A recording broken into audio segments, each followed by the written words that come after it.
இந்த ஹேராம்னு ஒரு படம், கமல் சாருடைய படம். அந்த படத்த பார்த்துட்டு ராதிகா போய் கமல் சார்ட்ட கேட்டாங்களாம், "இந்த படத்துக்கான தமிழ் ரைட்ஸ் எனக்கு குடுப்பீங்களா?" அப்படின்ட்டு. ஹேராம்ங்கிற தமிழ் படத்த பார்த்துட்டு கமல் சார்ட்ட போய் ராதிகா மேம் வந்து, "இந்த படத்துக்கான தமிழ் ரைட்ஸ எனக்கு குடுக்க முடியுமா?" அப்படின்னு கேட்டாங்களாம். அந்த மாரி ஒரு ஆங்கில படம் மாரி இருந்தது. அதுக்கு அடுத்தபடியா இந்த படத்த தான் சொல்ல முடியும். ஆங்கில படத்துல கூட தப்பி தவறி ஏதாவது ஒரு 10, 12 தமிழ் வார்த்தைகள் வந்திருக்கலாம் போல இருக்கு. இதுல ஒரு 5 வார்த்தை தான் வருது தமிழ் வார்த்தை. மீதி எல்லாமே அப்படியே ஒரு இங்கிலீஷ் படம் பார்த்த மாதிரி இருந்தது. 1982ல பால் நியூமேன் பண்ண ஒரு படம் ஒன்று, வெரிடிக்னு ஒரு படம் இருக்கு. நேற்று நைட்டு நான் வந்து இந்த படத்தை பற்றி ஏதாவது பேசலாங்கிறதுக்காக போட்டு பார்த்தா அந்த படம் வந்தது. இந்த படத்தோட ட்ரெயிலரும் அந்த படமும் வந்தது. கிட்டத்தட்ட 2 படம் ஒரே மாதிரி தான் இருக்கு. நான் சொல்றது கண்டென்ட் சொல்ல, கதையை சொல்ல, இந்த மேக்கிங் ஒரு இங்கிலீஷ் படம் மாதிரியே இருந்தது. அதுக்கு மேல பாராட்டுறதுக்கு யுகி சேது வந்து அதை புட்டு புட்டு வச்சுட்டாரு. அதனால அந்த சைடு நான் போகவே தயாரா இல்லை. அதுல வந்து எவ்வளவு டெக்னிக்கல் எக்ஸலன்ஸ் இருந்தது அந்த மாதிரி விஷயங்களை சொல்றதுக்கு. இந்த படமும் எனக்கு வந்து ஒரு டைட்டானிக் மாதிரி. டைட்டானிக் பேஸ் வந்து ஒரு கப்பல். இந்த படத்துக்கு நான் இங்க வர்றதுக்கு காரணம் ஒரு கப்பல். அந்த கப்பல் வந்து கோபி, ராஜி. ராஜி, நீங்க எவ்வளவு அடக்கமா இருப்பேன் பொண்ணுன்னு எனக்கு தெரியும், நீங்க அப்படியே மேடைக்கு வாங்க. ஏன்னா கோபி சொன்னாரு, நான் வீட்டுக்கு போக முடியாது சார், நான் பேசும்போது ராஜி பேரை சொல்ல மறந்துட்டேன், அதனால கொஞ்சம் எப்படி இருந்தா நான் காப்பாத்துங்க. நிஜமாவே ராஜி நீங்க மேல வாங்க, கோபி 2 பேரும் வாங்க. சார் எனக்கு கொடுக்குற அந்த புத்தகத்தை கொடுங்களேன், எனக்கு கொடுக்குறதா இருக்குது. அந்த நல்லா பேசினா தான் கொடுப்பீங்கன்னா அப்படி கொடுக்க முடியாது, எனக்கு இப்பவே கொடுத்துருங்க. கோபி, ராஜி 2 பேரும் மேல வாங்க. ஒரு மனைவி வந்து ஹஸ்பண்ட் கிட்ட சொல்லியிருக்காப்புல, என்னையா நீ பாட்டில் வேலைக்காரி குளிக்கும் போது நீ போய் எட்டி பார்த்துருக்க, அதெல்லாம் தப்பு இல்லையா அப்படின்ட்டு.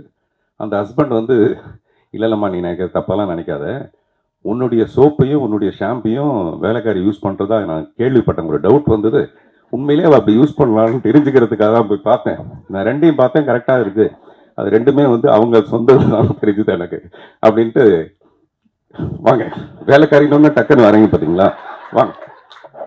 வீட்டுக்கு போகணுன்னு பயம் வந்துச்சு. ராஜி பேர் சொல்ல மறந்து போயிட்டேன். ஆமா, ஏன்னா ஆமா அவங்க 2 பேருக்கு ஒரு வாட்டி வீசா ரிஜெக்ட் ஆயிடுச்சு. என்னடான்னா கோபியோடைய பாஸ்போர்ட்ல போட்டோல ராஜியோட போட்டோ இல்லையா, அதனால ரிஜெக்ட் ஆயிடுச்சு. அதனால ராஜி உங்களையும் பாராட்டு, சாரி மன்னிச்சிடுங்க, சாரி. நான் வேலைக்காரின்னு ஒன்றா டக்குன்னு இறங்கி வந்துட்டார், மேலே வந்துட்டார் போல இருக்கு அப்படின்னு நினைச்சேன் நான். இல்லை நீங்க நல்ல வேலைக்காரன், அதுக்காக ஷாம்புன்னு வேற ஏதாவது வந்தது எனக்கு. அப்படி நிறைய வரும் தெரியும் நமக்கு. இல்லை எதுக்காக சொல்ல வரேன்னா, இந்த மாதிரி ஒரு சமாளிக்கிற புருஷனுக்கு நடுவில் நேற்று நான் கோபி கிட்ட சொன்னேன், சார் நான் வந்து இந்த படத்தோட ட்ரைலர் எனக்கு அனுப்புங்க பேசுறதுக்காக. நான் மெசேஜ் அனுப்பிச்சேன், அவர் கேட்கல, தெரியல. அப்புறம் ஃபோன் பண்ணி சத்தம் போட்டேன், என்ன சார் அவங்களுக்கு அது புரிய மாட்டேங்குது, அது உடனே எனக்கு அனுப்பிச்சிருக்கலாம். இல்லை சார் எனக்கு இருக்கிற வேலையில் இந்த இதெல்லாம் பார்க்கறது ரொம்ப கஷ்டமா இருக்கு, இதை வேற ஒரு பக்கத்தில் கையில் பிடிச்சிட்டு வேண்டியதாக இருக்குது இந்த ஃபோனை அப்படின்னா. நான் சொன்னேன், அதுக்கு யாராவது ஒரு பொண்ணை வச்சுக்கங்க சார் பக்கத்தில் ஹெல்ப்புக்கு, அப்படிலாம் வச்சுக்கணும்னா நான் என் ஒய்ஃபு கிட்ட கேட்கணும் சார் அப்படின்னு.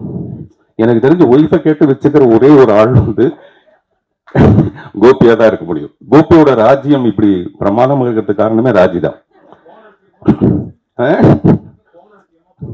யாராவது போன சொல்லுவாங்களா சார்? நீங்க இப்பதான் நீங்க பெரிய புத்திசாலின்னு சொன்ன, நீங்க போனை வச்சுக்கணுமா, 2 டவுட் வேற கேட்குறீங்க நீங்க. ஸோ இப்படி எதுக்காக சொல்லனா, இந்த மாதிரி ஒரு கப்பல் அமைகிறது ரொம்ப ரொம்ப கஷ்டமான ஒரு விஷயம். ஒரு ஃபியூ இயர்ஸ் வந்து அப்படி இருக்கலாமே தவிர, கடைசி வரைக்கும் பொண்டாட்டி பேச்சையே கேட்டுட்டு ஒரு புருஷன் இருக்கிறாங்கிறது அந்த போராட்டம் கோபிக்கு தான் போய் சேரும். அந்த மாதிரி நம்ம எங்கேயோ ஆரம்பிச்சு வெறும் கோபி ராஜியோட, உண்மையிலேயே அவங்க 2 பேரும் ஹாசினி சொன்ன மாதிரி அவங்க கிட்ட ஒரு பொறுப்பை ஒப்படைச்சிட்டோம்னா டெஃபினட்டா அவர் வந்து முழுக்க கோபி அதை பிரமாதமா படுத்திடுவாரு. சில பேர் படுத்திடுவாங்க, பட் இவர் பிரமாதப்படுத்திடுவாரு. வரலட்சுமி, அது பெரிய வரம் அவங்களுக்கு. அந்த நடிப்பு, டைரக்டர் வந்து அங்கே ப்ரெஸ் எல்லாம் கூப்பிட்டு வச்சுட்டு நீங்கள் கேள்வி கேளுங்கன்னு சொல்லிட்டு கேட்குறாரு. அவங்க கேட்குறாங்க, அதையும் கேட்குறீங்க அப்படின்றாரு இவர். நான் சொன்னேன், நீங்கள் தான் கேட்க சொன்னீங்க, அதுக்கப்புறம் கேட்காம என்ன பண்ணுவாங்க அப்படின்ட்டு. அதில் அவர் சொல்கிறாரு, ஒரு டேக் வந்து ஒரே டேக்கில் ஓகே பண்ணிட்டாங்க, ஒரு ஷாட்டை ஒரே டேக்கில் ஓகே பண்ணிட்டாங்க. இந்த படத்தில் நிறைய ஷாட் இருக்குது, அது ஒரு டேக்கில் ஓகே பண்ணிட்டாங்க. ஆனால் ஒரே ஒரு டேக் உள்ள, ஒரே ஒரு ஷாட் உள்ள இரவு நிழல் படத்தை ஒரே டேக்கில் அவங்க ஓகே பண்ணாங்க. நான் சொன்னது 2 மணி நேரம் படம். கிட்டத்தட்ட நாங்கள் 85 நாள் நாங்கள் ரிஹர்சல் பண்ணிட்டு கடைசியில் ஒரு 4-5 நாளைக்கு முன்னாடி தான் வரலட்சுமி கூப்பிட்டு அந்த மாதிரி ஒரு ரோல். எனக்கு உண்மையிலேயே ரொம்ப பயமாக இருக்குது. அவங்கள வந்து சப்போஸ் அவங்க தப்பு பண்ணிட்டாங்கன்னா மறுபடியும் ஒரு ஒன் மோர் போகணும். அதனால எனக்கும் பதட்டம், அவங்களுக்கும் பதட்டம். ஆனால் அதை ரொம்ப பிரமாதமாக பண்ணாங்க. அது ரொம்ப பெரிய ஆச்சரியமான ஒரு விஷயம். அதே மாதிரி இவ்வளோ அமௌண்ட் ஆஃப் இங்கிலீஷ் நான் பேசினது இல்லைன்னு சொன்னீங்க. ஆனால் எவ்வளோ அமௌண்ட்டுன்னு மட்டும் சொல்லல. இந்த படத்துக்கு இவ்வளோ அமௌண்ட் வாங்கினேன் அப்படின்னு கூட சொல்லலை நீங்கள். அது வந்து ப்ரொடியூசர் கொஞ்சம் அதிகமாக கொடுத்துருப்பாருன்னு நான் நினைக்கிறேன்.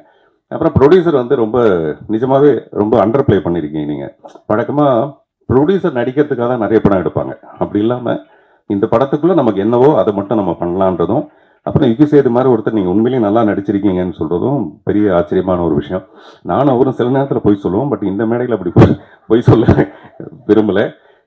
அதே மாதிரி சுஹாசினி மேம் அவங்களுடைய நடிப்பை பற்றி எல்லாரும் பேசுவாங்க. ஆனால் ஒரு அழகின்ற ஒரு திமிரு இந்த உலகத்திலே ரொம்ப அதிகமாக உள்ளது வந்து சுஹாசினிக்கு மட்டும்தான். பார்த்திபன் எனக்கு இன்னைக்கு 50 வயசு பார்த்திபன் அப்படின்னு எனக்கு ஒரு ஃபோன் பண்ணி சொல்லுவாங்க, எனக்கு இன்னைக்கு 50 வயசு அப்படின்னு. நீங்கள் யோசிச்சு பாருங்க, எல்லா பெண்களும் ஒரு 28 வயசுக்கு அப்புறம் வயசை மறந்துடுவாங்க, நம்பரை மறந்துடுவாங்க, சொல்ல மாட்டாங்க. 50 வயசுலயும் ஒரு பெண் வந்து எனக்கு 50 வயசு ஆயிடுச்சுன்னு சொல்லணும்னா அப்போ தன்னுடைய திமிர் மேலே எவ்வளோ பெரிய ஒரு அழகு இருக்கும்.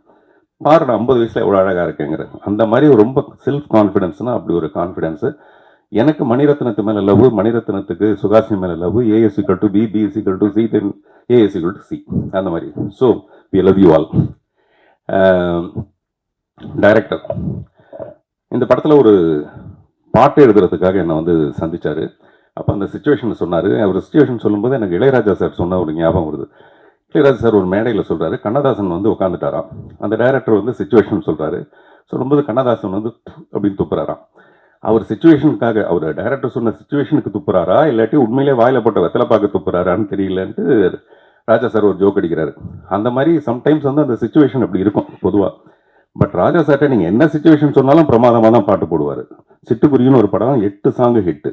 அது ஒன்றும் படத்தோட சுச்சுவேஷன் சொல்லி பண்ணது கிடையாது. அப்படிப்பட்ட ஒரு மியூசிக் டைரக்டர். இவர் சுச்சுவேஷன் எனக்கு சொல்ல வரும்போது ஒரு முழு கதையுமே சொன்னார். இந்த படத்தோட படம் பார்க்குற மாதிரி அவர் ஒரு முழு கதையை சொன்னார். அப்போவே எனக்கு இந்த படத்து மேலே ஒரு பெரிய நம்பிக்கை. அது வந்து ட்ரெய்லரில் பார்த்தாலும் ரொம்ப பர்ஃபெக்டாக இருந்தது. இவர் யுகி சேது சொன்ன மாதிரி திருப்பி யுகி சேது சொன்ன மாதிரின்னு சொல்ல வேண்டியதாக இருக்குது. ரொம்ப அளவெடுத்து பிரமாதமான பர்ஃபார்மன்ஸ் எல்லார்ட்டையும் வாங்கியிருக்கிறது. அட் டான் இட்ஸ் குவைட் இயர்னு ஒரு படம் இருக்குது, ஒரு ரஷ்யன் ஃபிலிம். அதில் ஒரு 5 பெண்கள், எனக்கு அதுதான் ஞாபகம் வந்தது. At dawn it's quiet year.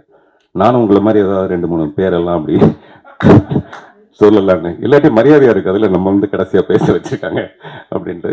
So அந்த படத்தில் ஒரு 5 பெண்கள் பிரமாதமாக நடிச்சிருப்பாங்க. அந்த மாதிரி இந்த படத்தில் இருக்க இந்த 5 முகங்கள். அப்புறம் இந்த படத்தை பற்றி பாராட்டுறது, நம்மளே அதை பற்றி நிறைய சொல்லிட்டு இருக்கிறதுக்கு பதிலாக டெஃபினட்டாக நீங்கள் ஒரு நல்ல வேர்டிக்ட் இது கொடுப்பீங்கன்னு நம்புகிறோம். பொதுவாகவே இப்போ படங்கள்லாம் வந்து it may release, it may not ரிலீஸ்னு ஒன்று இருக்கும். மே ரிலீஸ், மே நாட் ரிலீஸ்னு. அப்படி இல்லை, இந்த படம் May 30th அன்னைக்கு ரிலீஸ். வாழ்த்துக்கள், நன்றி. நம்ம நினைக்கிறோம் இந்த பெண்ணோட அழகு இதோட முடிஞ்சிருதுன்னு. அப்படி கிடையாது. ஒரு பெண் தன்னுடைய அழகை அறிவாக மாற்றலாம். ஒரு 30 வயசுக்கு மேலே அதை அறிவாக மாற்றிடலாம். சுஹாசினிக்கு இருக்கிறதெல்லாம் அவங்களுக்கு அந்த மாதிரி தான். அந்த அறிவை கூட நம்ம அன்பாக மாற்றிட்டோம்னா கடைசி வரைக்கும் இருக்கலாம். அதுக்கான உதாரணம் வந்து மதர் தெரசா அவர்கள். அந்த மாதிரி ஒரு பெண்ணோட அழகுன்றது அளவிட முடியாத ஒன்று. 63 வயசில் அது அளவிட முடியாதது.